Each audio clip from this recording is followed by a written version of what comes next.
Bismillahirrahmanirrahim. Allahumma sholli wa sallim ala sayyidina Muhammadin wa ala alihi washabbihi asma'in amma ba'du.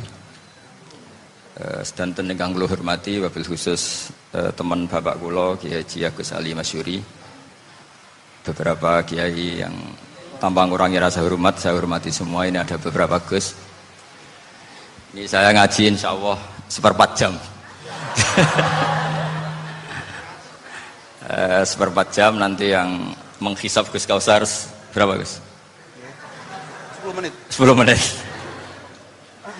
Begini, sebetulnya saya membela semua umat Islam itu ahlul jannah.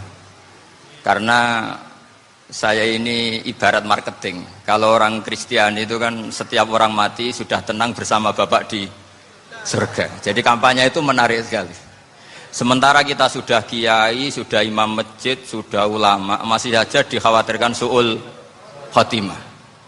Ini kalau kampanye ini tidak imbang, ini nanti saya takut kalah. Makanya saya bilang pokoknya semua orang mukmin itu ahlul jannah. Karena memang asli hadisnya seperti itu. Man qala la ilaha illallah dakhalal jannah. Bahwa kemudian ada beberapa kiai yang mungkin wataknya itu pesimis, kemudian bikin sekian aturan-aturan yang sebetulnya itu cerminan dari pesimisnya, terus akan-akan masuk surga itu susahnya bukan main. Nah itu saya tidak setuju, karena tadi pasti kalah dengan kampanye sebelah yang setiap orang mati dibilang sudah tenang bersama Bapak apa? Di surga. Jadi ini penting. Terus kedua saya bilang agama ini sudah begitu baik. Masa kunci surga sudah dibocorkan, miftahul jannah la ilaha illallah. Masa sudah pegang kuncinya nggak jadi masuk surga, itu kan aneh. Ya sudah masuk saja, tapi tidak usah minta bantuan saya, masuk aja, kan sudah pegang kuncinya. Terus ketiga, kenangan terburuk saya ketika jadi kiai itu gini, saya ada beberapa guru SD datang ke saya. Ini agak-agak masalah besar. Gus, boleh nggak buka ujian nasional yang masih disegel? Semua guru bilang nggak boleh, itu kriminal kan. Ada satu guru yang bikin analogi agak kacau. Boleh saja. Wong ujian di kuburan saja dibocorkan para kiai nggak apa-apa. Itu.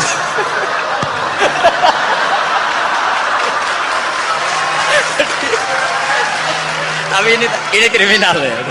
Perhatian kepada kiai, nggak boleh memukul pemateri.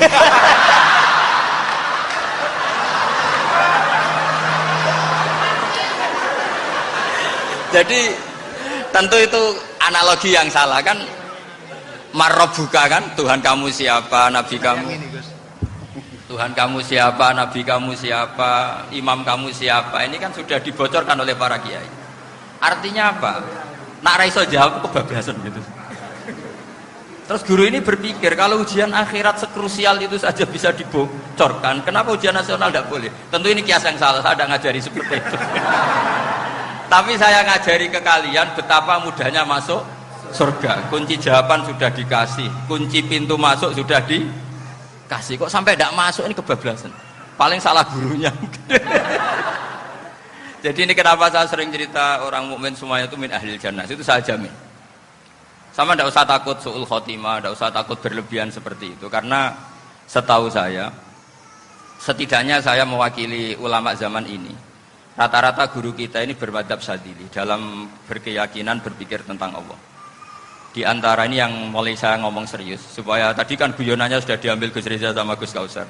Saya tahu kenapa mereka guyon. Kalau ngomong serius takut kalah sama saya.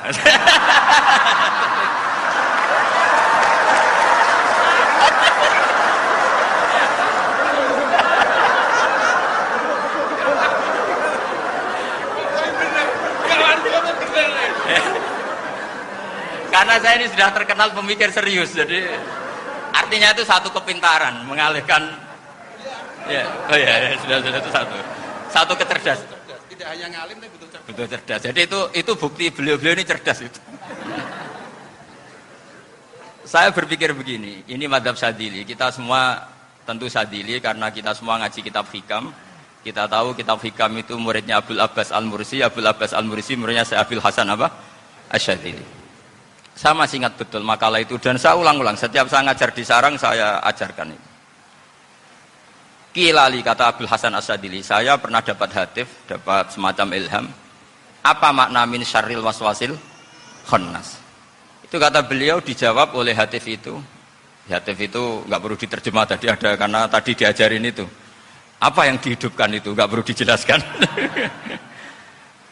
Kata hatif tadi, waswasun yadkhulu bainaka wa baina habibika yunsika altofahu alhasanah wa yudzakiruka af'alaka asai'ah wa yukassiru indaka dzatas shimal wa yuqallilu indaka dzatal yamin liya'dila bika an husnidz dzanni billah ila su'iz dzanni billah.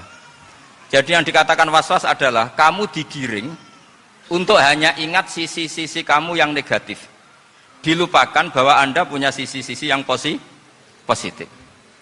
Misalnya seperti ini, mungkin secara fikih tadi banser-banser tegas, wah ini masalah lelaki perempuan dipisahkan gini-gini. Tapi kenapa Ghazali bilang ya sudah gini gak apa-apa. Sebetulnya ada rukhsah itu karena ini di depan umum. Yang paling pantangan Nabi itu la yakhluwanna rajulun bimra'atin. Ini ada yang menjaminnya gitu.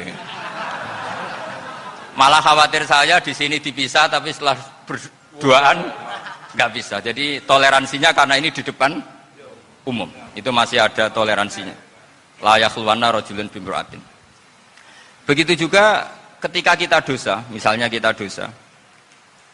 Orang Islam setiap dosa itu pasti ingat salahnya, kemudian istighfar.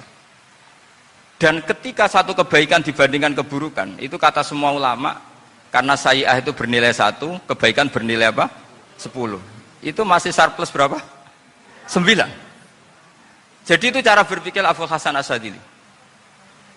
Kenapa kamu harus berpikir positif tentang Tuhan? Sekali berpikir tentang negatif, itu bahaya betul. Misalnya begini, kamu berpikir, tak rewangi, jadi kiai, sujud, rukuk, ternyata aku tetap lebu neraka, gunanya apa? Itu menurut saya kan gak punya akal.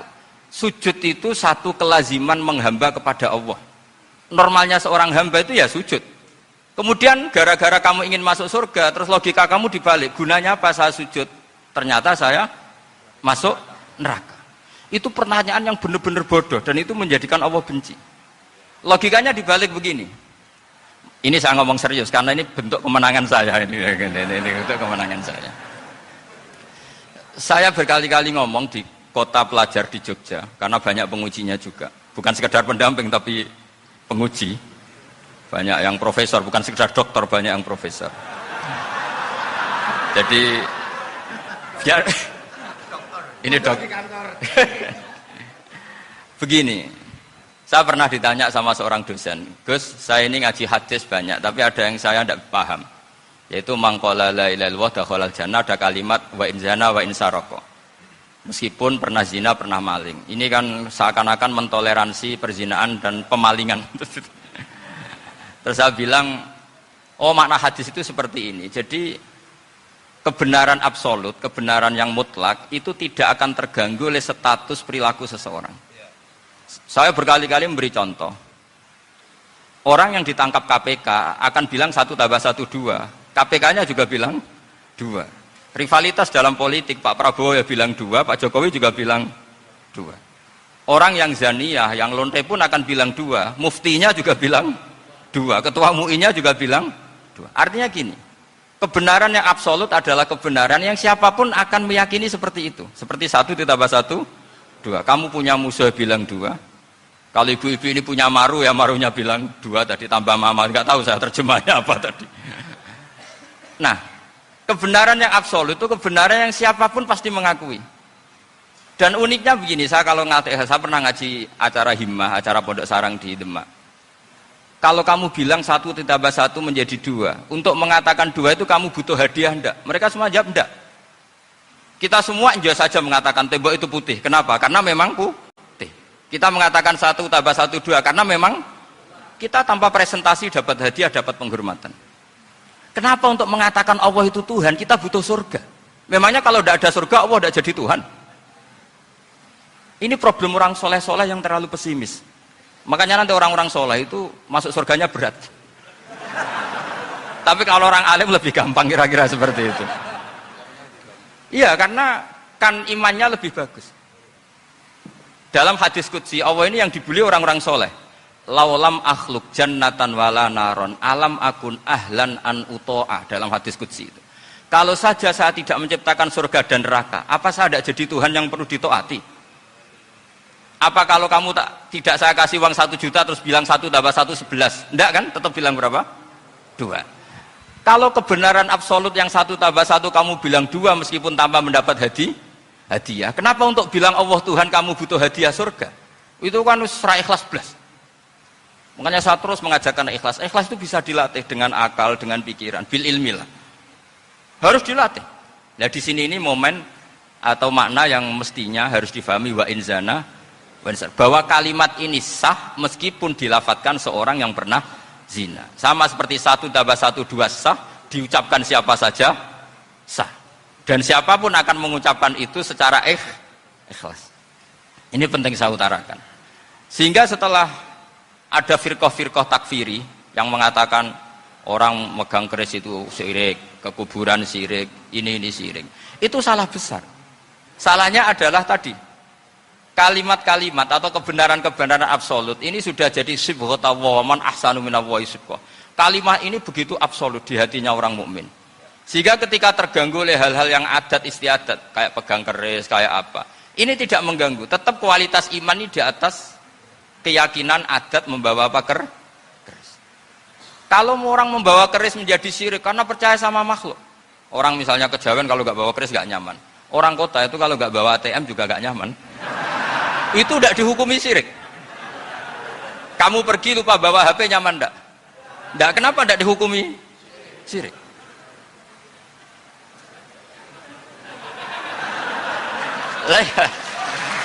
Jadi ini logika. Jadi makanya ini Gus Reza boleh ngeritik saya itu berkali-kali bilang saya termasuk ulama yang mau bikin gerakan cangkem elek. Karena nanti kalau saya nisbatkan ke Rasulullah itu tidak pantas karena Nabi ahsanan nasi khalqahu wa khuluqa. Tapi saya siap jadi bempernya Rasulullah sallallahu alaihi wasallam. Pernah ada diskusi di Jakarta, ini kisah nyata. Apa dalilnya setelah sholat salaman? Mana hadisnya? Itu dijawab hadisnya tentu kita kesulitan. Kalaupun ada hadisnya dhaif semua yang masalah musafahan. Akhirnya mau tidak mau dijawab pakai cangkem elek. Boleh enggak kamu setelah salam nyalain HP yang off? Boleh. Boleh enggak ke kamar mandi? Boleh. Oh berarti kencing boleh, nyalain HP boleh, yang enggak boleh itu ingat Allah. Karena mereka mengkritik wiridan, ngeritik salam. Akhirnya mikir deh. Ada enggak hadisnya orang setelah sholat nyalain HP? Enggak ada kan? Tapi mereka nyalain HP enggak hambatan, tapi untuk salaman masalah kan. Ke kamar mandi boleh, tapi untuk wiridan enggak boleh. Akhirnya mereka sadar, oh iya. Lama-lama dibisiki gini yang kelompok itu. Kamu itu korban aliran supaya kamu enggak ingat Allah, ingatnya HP-nya. Sehingga orang wiridan kamu kritik, orang nyalain HP enggak kamu kritik. Itu kelompok itu adalah kelompok orang-orang yang supaya orang Islam itu lupa Tuhannya. Itu gerakan cangkem elek, tapi jadikan orang sadar.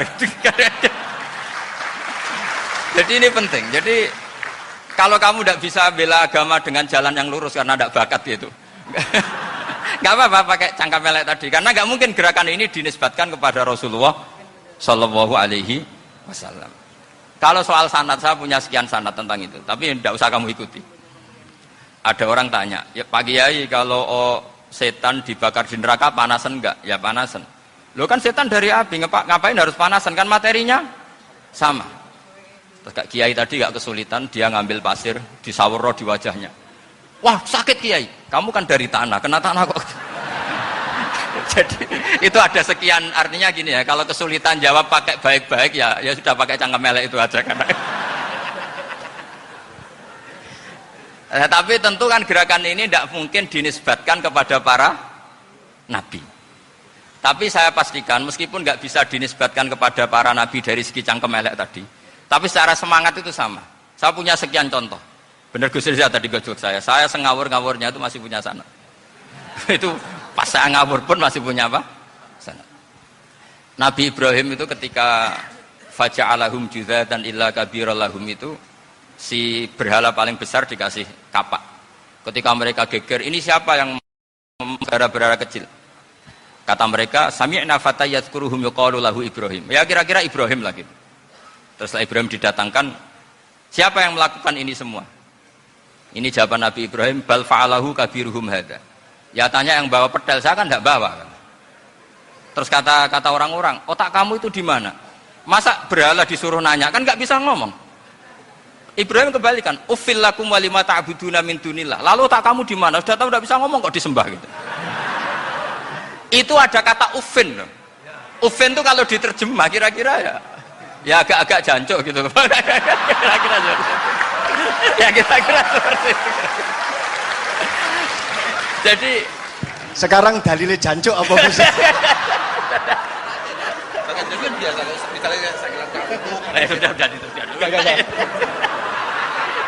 Gimana? Jancuk itu dari daksu, dak tinggalkanlah suan perkara sing elek. Krono ilate wong Surabaya kakean rawon akhirnya ngomongnya jancuk.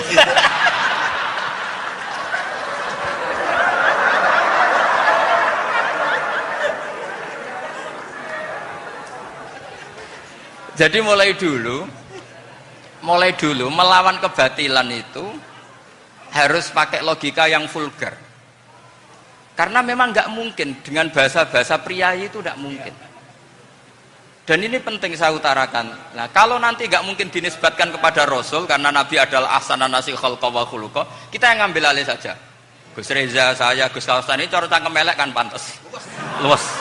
Selain bakat ya sudah natural. Karena memang itu cara kita menjelaskan kebenaran. Saya ulang lagi, itu cara kita menjelaskan apa? Kebenaran. Mau tidak mau. Saya pernah ditanya sama seseorang, Gus, beberapa nabi itu kan poligami. Poligami itu bukti hipersek. Karena yang tanya itu orang nasionalis yang nggak pati senang Islam. Terus tak balik tanya, perempuan itu makhluk lemah enggak? Iya lemah. Kalau nolong lama satu itu gimana? Ya baik. Kenapa nolong dua jadi tidak baik? Harusnya kalau nolong tiga tidak baik. Tapi saya tidak dukung poligami. Ini cerita saya. Setidaknya mereka jadi ingat. Saya itu pernah ditanya agak-agak orang ateis. Dia benci Islam tapi neliti Islam. Pertanyaan kedua, kenapa dalam perang itu seakan-akan Nabi itu perampok? Hartanya orang kafir disita kemudian menjadi ghanimah. Itu kan kayak ngerampok. Terus saya tanya gini, kalau ada penjahat ke rumah kamu, kemudian pakai senjata api, setelah kamu ringkus, itu senjata api kamu kembalikan apa kamu sita? Oh ya saya sita, kalau tak kembalikan dipakai ngerampok lagi. Ya sama seperti itu, kalau kekuatan mereka dikembalikan, akan dipakai kekuatan mereka lagi. Jadi, ya lagi-lagi ini kemenangan orang serius. Karena nanti guyonnya sudah dintekno sama Gus Safa sama Gus Riza. Nah, kenapa saya ngajar begitu rileks, begitu santai? Karena pikiran saya sederhana. Fa innal uqula muttarratun ila qabilil haq. Akal sehat pasti dipaksa menerima apa? Kebenaran. Sehingga kebenaran itu tidak usah kamu ngomongkan secara serius, secara tidak perlu. Kebenaran itu mudah diterima. Saya itu pernah ngaji berkali-kali di Jogja di mana-mana sampai ada buku seorang dokter nulis tesisnya itu bangga lagi menjadi muslim setelah ngaji saya itu. Karena saya menerangkan itu ringan. Orang Islam itu harus mencintai Allah. Ciri utama cinta itu tidak tegang, rileks.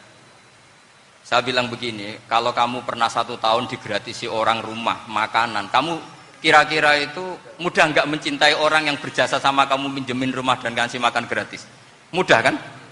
Apalagi kita ini mudah mencintai orang yang minjemin mobil 1 tahun, ngasih rumah 1 tahun, apalagi selamanya.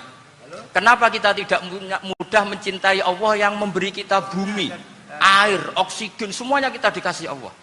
Akhirnya mereka mikir, wong mencintai seseorang yang ngasih dalam durasi 1 tahun saja mudah, apalagi mencintai Allah yang ngasih kita tanpa batas.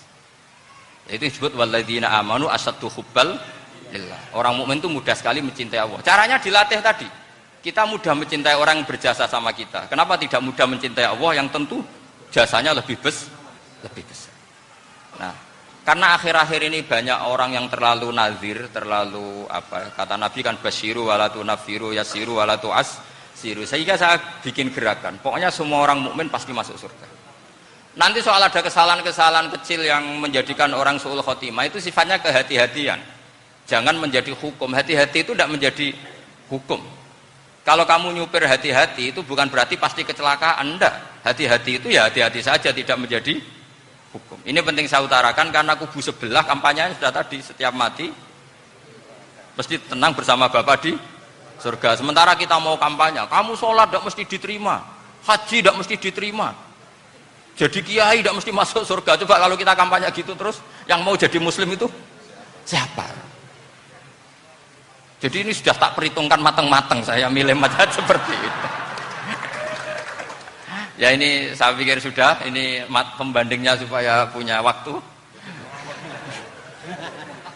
Saya suka sekali. Nah ini yang sesi terakhir ya, sesi terakhir. Saya akan cerita fikih karena Nyun sewu Gus, ada iklan sebentar dari ibu-ibu, pentolan mic kurang dekat ke mulutnya Gus Baha. Sehingga suaranya tidak terdengar sampai ke belakang. Oh, gitu, pentolannya didekatkan Gus ke gitu. mulut. Ini kalau ngomong konotasinya itu mesti nyerempet. Sudah apa ya? Sudah ahlinya di situ. Ya malah ada di situ.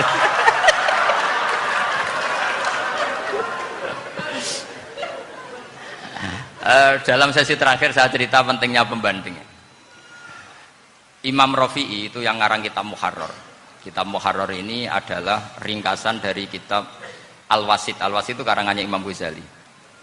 Al-Wasit sendiri ini khas ngaji NU, karena NU maknanya Nahdlatul Ulama, gerakan para ulama. Jadi kalau nggak ngerti alim-alim seperti itu ya ada NU. Sebenarnya sampai itu pasnya Nahdlatul Ummah, gerakan umat. Tapi kan sudah jadi partai politik Nahdlatul Ummah. Karena yang katakan NU itu Nahdlatul Ulama, gerakannya para ulama. Imam Rafi'i itu berpendapat sujud itu cukup pakai baduk, pakai jidat. Itu dalam kitab Muharrar. Wal asoh anna sujud yasihu mau cukup biwat iljabah. Ketika Imam Nawawi mentasih kitab Muharrar namanya Minhajut Thalibin, itu mengkritik Imam Rafi'i. Kata beliau sujud itu untuk sah harus melibatkan 7 anggota karena berdasar hadis umirtu an asjuda ala sapati a'zumin, yaitu al-jabhah wal yaden warubaten wal qadamen, yaitu jabhah 2 tangan, 2 lutut dan 2 qadamen. Akhirnya saya ngecek di kitab asli. Imam Rafi'i termasuk Ashabut Tarjih dan Imam Nawawi. 2 orang ini khilaf. Kan nggak mungkin kita sebagai mushahihnya karena yang khilaf ini 2 ulama besar, satu Imam Rafi'i, satu Imam siapa? Nawawi. Kita tidak bisa hanya ngikuti Fathul Mu'in yang mengatakan idzakhtalafan Nawawi war Rafi'u kudiman Nawawi, tidak bisa karena Imam Nawawi ini sering nginduk sama kitabnya Imam Rafi'i karena senior Imam Rafi'i. Setelah saya cek di kitab kitab asli Mamba ya, satu sumbernya semua mazhab apa? Syafi'i. Ternyata Imam Syafi'i nak ngedikan hanya begini. Wa uhibbu, saya suka setiap orang Islam sujud itu melibatkan 7 anggota karena itu aman, pasti sah.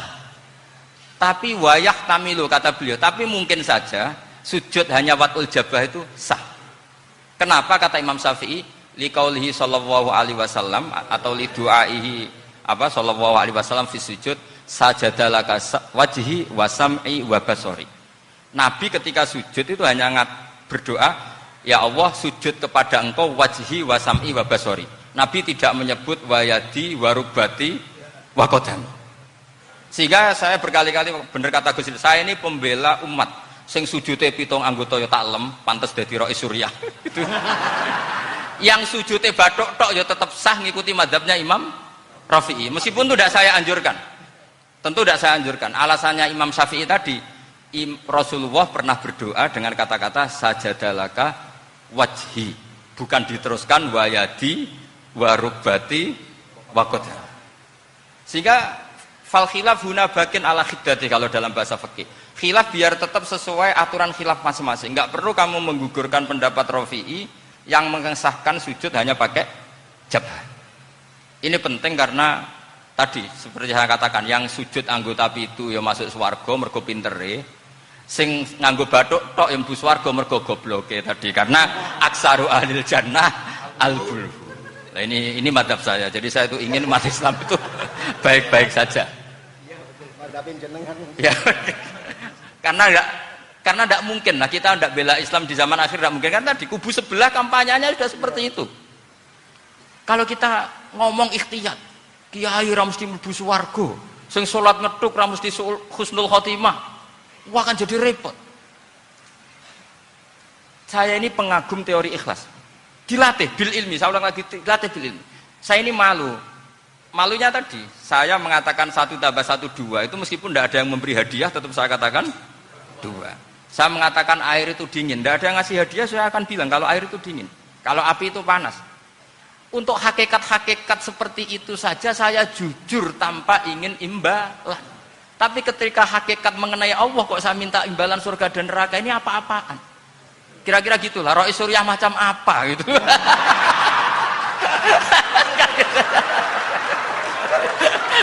Ya saya kira demikian. Assalamualaikum warahmatullahi wabarakatuh. Waalaikumsalam warahmatullahi wabarakatuh.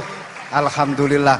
Baru kali ini ada seminar yang dikritik terus sama pemateri itu pendampingnya. Mestinya pembandingnya. Tapi luar biasa para milenial semuanya, Masya Allah, terlihat wajah-wajah surga di majelis ini. Walaupun toh yang hadir tidak semuanya milenial, ada pos milenial juga di sini. Ada yang Gus dan juga ada yang Kiai. Kalau Gus biasanya kan masih bisa tolah-toleh, kalau Kiai harus fokus. Tapi yang paling fleksibel di PWNU Jawa Timur, yang paling enak itu adalah beliau, Kiai Haji Agus Ali Mazhuri. Enaknya pripun? Dadi Kiai ya iso, dadi Gus ya iso. Itu posisinya paling enak di antara pengurus-pengurus yang lain. Tepuk tangan untuk beliau, enggak apa-apa. Langsung saya buka pertanyaan. Yang ditanya 2 orang, jangan pendampingnya. Yang ditanya 2 orang. Kalau enggak Gus Baha, Gus Kausar. Saya hitung sampai 10, enggak ada pertanyaan, kita tutup dengan doa. 1, 10. Ada yang 2 mawon nggih, pertanyaannya 2. 1, monggo. Yang perempuan, saya ingin yang perempuan, monggo. Sudah 2. Silakan.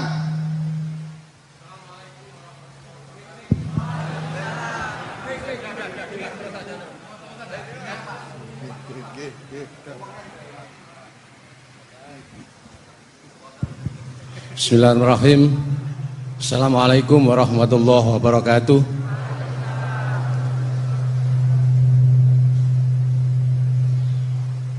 Yang saya ingin tanyakan kepada Gus Baha, saya itu sering ngaji lewat YouTube panjenengan Gus.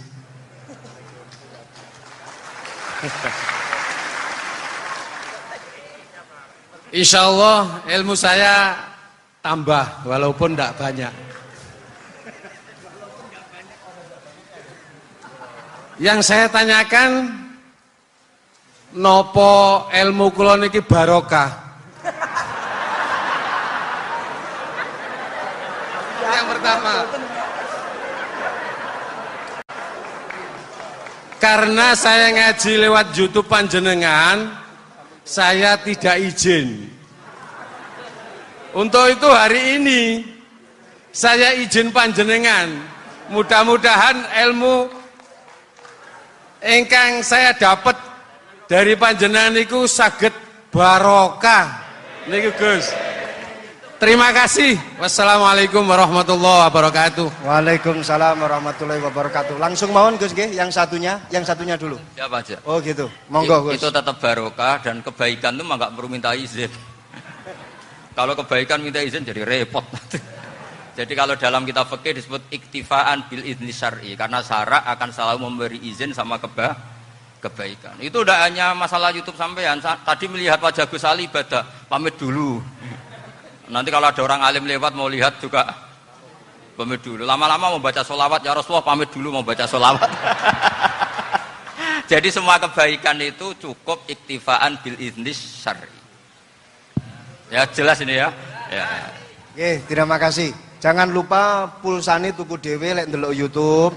Wifi-nya juga jangan nyolong. Harus passwordnya izin kepada yang punya wifi.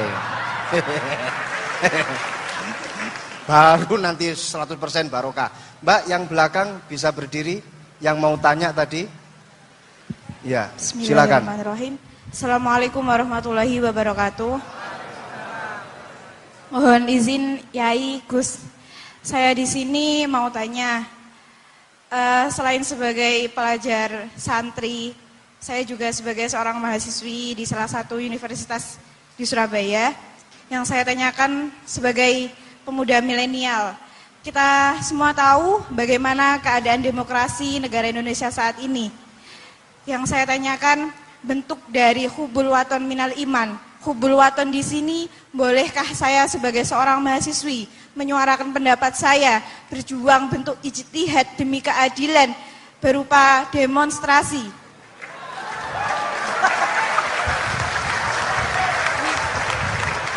Ngapunten. Yang saya tanyakan di sini, bagaimana menurut Gus?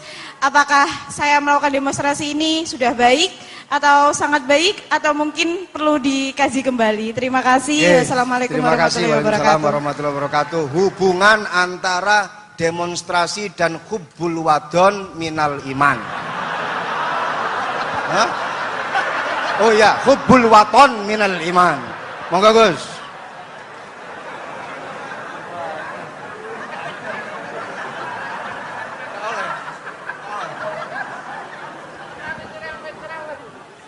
Ini benar-benar ahli. Begini kan, demonstrasi itu kan makna pokoknya itu kan apa? Memperlihatkan. Makanya demonstrasi kekuatan maknanya ya show ya, memperlihatkan satu apa? Kekuatan. Sehingga kalau dalam Islam itu ya fleksibel, asal itu tidak merugikan orang lain, tidak anarkis, tidak mandorot bagi kelompok lain tentu boleh. Bahkan kalau tidak apa? Menyuarakan suara kita tentu dengan cara-cara yang tetap islami ya, itu malah kita disalahkan karena berarti tidak ikut bertanggung jawab terhadap proses bernegara, tapi tentu disuarakan secara konstitusional dan secara baik. Kemarin pas demo di Jogja yang ramai itu masalah rancangan KUHP itu, rektor UI juga ketemu saya, pamit Gus mau demo ya tapi yang baik dan sopan karena begini ya, di Quran itu ada ayat walau la daf'uhin nasa ba'dahum bi ba'dil fasadatil ard. Jadi kekuatan manapun itu harus dikontrol. Tentu kontrol itu macam-macam. Tapi tentu saya ulang lagi, jangan anarkis, jangan melakukan sesuatu yang kontraproduktif. Jadi menurut saya pernah ditanya, Gus kalau pemerintah itu didukung 90% rakyatnya bagus enggak? Ya bagus, berarti presidennya hebat, didukung mayoritas rakyat. Kalau hanya 55 ya bagus, presidennya biar tahu, biar hati-hati karena dipilih separuh lebih sedikit. Lah kok bagus semua? Ya memang harapan kita sama Allah semuanya baik semua kata saya gitu. Jadi susahnya apa sih kita melihat sesuatu itu asal agama ini kan gampang, asal tidak maksiat itu baik. Asal gak maksiat itu baik. Makhuyira Rasulullah bina amroini lakhtaro aisarohuma malam yakun isman. Jadi demo itu bukan, nah kalau demo yang diharamkan sebagian fatwanya ulama tentu yang maknanya yang anarkis. Kalau yang dihalalkan tentu maknanya yang tertib. Itu biasa dalam hukum fikih. Rasulullah ngendikan A, mahmalnya seperti ini. Rasulullah ngendikan B, mahmalnya seperti ini. Karena kadang ngendikanin Nabi cara zahir itu berlawanan. Misalnya Nabi ditanya, amal paling baik apa ya Rasulullah? Nyaur utang gitu. Karena biasa yang ngemplang mungkin yang tanya itu tukang. Tapi kadang Nabi jawab birrul walidain. Kadang jawab as-sholat li awwali waktiha. Karena penanyanya ini beda. Cintakon nggak tahu sholat. Gimana? Cintakon nggak tahu sholat. Ya, cintakon nggak tahu sholat kata beliau. Kan gitu. Jadi ini penting saya utarakan karena zaman Nabi itu ya biasa Nabi misalnya ngendikan sesuatu itu. Terus ada juga sahabat yang memperlihatkan pendapatnya. Tapi tidak niat bantah. Masyhur itu dalam tarikh. Saya beri contoh yang masyhur itu. Nabi pernah sholat duhur itu 2 rakaat. Sebagian riwayat mengatakan asar, tapi yang lebih kuat itu zuhur. Setelah 2 rakaat Nabi sholat, itu akabirus sahabat papan atas itu sudah ada yang ngendikan karena mereka sopan semua, tahu etikal. Setelah Nabi pulang sudah dekat pintu, ada sahabat yang berdiri. Ya Rasulullah, aku siroti sholatu amnasita. Ini sholat model kosor, apa engkau lupa? Tapi sahabat yang nggak tanya, ini niatnya malah lebih agak-agak buruk. Baguslah kalau sholat terbaru 2, berarti besok ya 2. Karena pakai teori nasah mansuh, berarti hukum itu pakai yang terbaru. Jadi gayanya tidak tanya, tapi lebih sama mungkin yang setuju undang-undang tadi ya tentang rumah tangga, kalau istri nggak mau dikumpuli tetap dipaksa, nanti suaminya bisa dilaporkan ke pengadilan gitu. Saya pasti mikir saya bukan masalah pengadilannya, pasti istrinya cantik. Kalau jelek kan nggak mungkin dipaksa. Ini ketularan ya. Jadi saya cara berpikir tuh, jadi tak pikir lucunya saja, bukan pikir serius. Ketularan ya, sudah ketularan ini. Karena keburukan itu mudah nular. Akhirnya Nabi kembali lagi, enggak, kullu dzalika lam yakun, semua itu enggak terjadi. Tapi Nabi sebagai orang yang sangat, ya sebenarnya enggak boleh dibahasakan sangat demokratis, sangat bijak. Nabi kembali lagi ke mimbar terus tanya, ahakun maqalahu Dzulyaten, apa betul yang dikatakan Dzulyaten tadi? Kata sahabat semua, betul ya Rasulullah, tadi engkau sholat hanya 2 rakaat. Nabi kemudian takbir lagi, meneruskan 2 rakaat terus salam. Artinya kalau demonstrasi itu dengan makna mengutarakan pendapat dengan cara yang dijamin konstitusi, ya itu kan normal-normal saja, nggak ada masalah. Saya pernah derekno bapak, itu ada pertanyaan yang benar-benar mengusik saya. Ada orang miskin datang ke bapak, Pak Yai, jadi wong melarat itu ra enak. Sajane ya wis suwe dadi wong melarat ra enak. Itu pas Ramadan. Kenapa kata bapak? Bapak saya itu teman akrabnya Gus Ali, senengannya ya guyon, mau meninggal aja masih guyon. Bapak itu guyon terus. Kenapa aja? Sudah puasa nggak makan, buruh orang macul itu kan berat. Mau istirahat nggak boleh karena buruh orang. Enak jadi wong sugih puasa diam di rumah gini-gini terus. Terus kata bapak saya gini, enak wong melarat. Jadi wong sugih nak puasa berat. Kok sakit ya? Esok mangan pecel, awan rawon. Enggak sore sidik sate. Jadi yang harus ditinggalkan itu banyak. Nak sampean kan biasa meninggalkan itu semua. Semenjak itu dia, oh iya, nak ngono podo-podo abot. Jadi hasutnya pada orang kaya terus nggak ada. Nah ini pentingnya ilmu. Jadi pentingnya pendamping tadi. Itu. Setelah diberi jelasan, oh maturoni ternyata podo-podo abot gitu. Dia nggak tahu susahnya jadi orang kaya. Ya sama seperti tadi. Ya saya puasa. Kerja gini-gini bojo sitok elek terus dari yang bojone 4 cantik semua abot aku. Karena harus ninggalkan 4 yang cantik tadi yang bisa menghidupkan tadi itu. Itu kan juga demonstrasi artinya mengutarakan apa yang jadi itu saya pikir seperti itu. Ya ini pokoknya gitu aja ya. Assalamualaikum warahmatullahi wabarakatuh.